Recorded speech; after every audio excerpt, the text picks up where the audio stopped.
الشهود في وفاة الأردني أشرف طلفاح. لا توجد شبهة جنائية.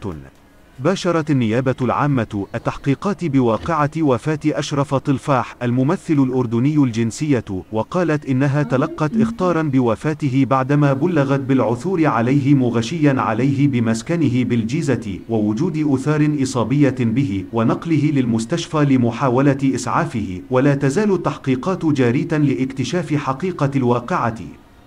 وسألت النيابة عددا من الشهود هم مؤجر العقار محل سكن المتوفى وشقيقه وصديقه المقرب، ولم تقف من شهادتهم على وجود دلائل لأي شبهة جنائية في وفاته، وأنهم حاولوا الاتصال به قبل اكتشاف إصابته بالغيبوبة ولم يكن يجيبهم. وخلال ذلك تلقت النيابة العامة اخطارا بوفاة المذكور صباح اليوم، وانتقلت لمناظرة جثمانه، وانتبدت الطبيب الشرعي لإجراء الصفة التشريحية على جثمانه لبيان سبب وكيفية إصابته، وأخذت عينات بيولوجية منه لبيان مدى وجود ما يشير لوجود شبهة جنائية في وفاته.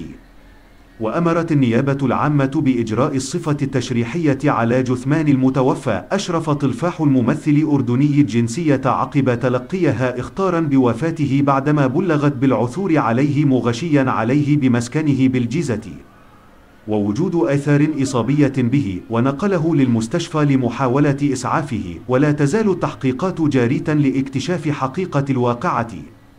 تلقت النيابة العامة بلاغا من شرطة النجدة مفاده أن مشرف العقار الذي يسكن فيه المتوفى قد رآه من شرفة مسكنه ملقا على وجهه، فأبلغ النجدة التي بحضورها وأحد أقارب المتوفى تبين إصابته بغيبوبة، وأنه ما زال على قيد الحياة، حيث أفاد قريبه بإصابته بمرض السكري، وأن أشقاءه حاولوا الاتصال به منذ فترة دون أن يجيبهم، ولم تتبين الشرطة آنذاك أي بعثرة بمحتويات مسكنه. وأفاد أصدقاؤه وأقاربه الذين حضروا بوجود كافة متعلقاته كاملة دون نقص، فاستدعيت سيارة الإسعاف ونقل للمستشفى.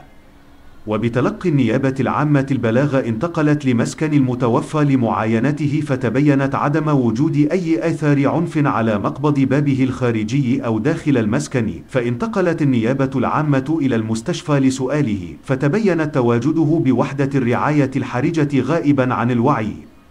وشاهدت من مناظرة جسده وجود آثار إصابات متفرقة به، وبسؤال الطبيبة المختصة أفادت بحضوره في حالة غيبوبة تامة وبه آثار إصابات متعددة وآثار جروح وحروق بأنحاء متفرقة من جسده، وأنه بتوقيع الكشف الطبي عليه تبين إصابته بنزيف في المخ وتجمع دموي وارتشاح على الرئة.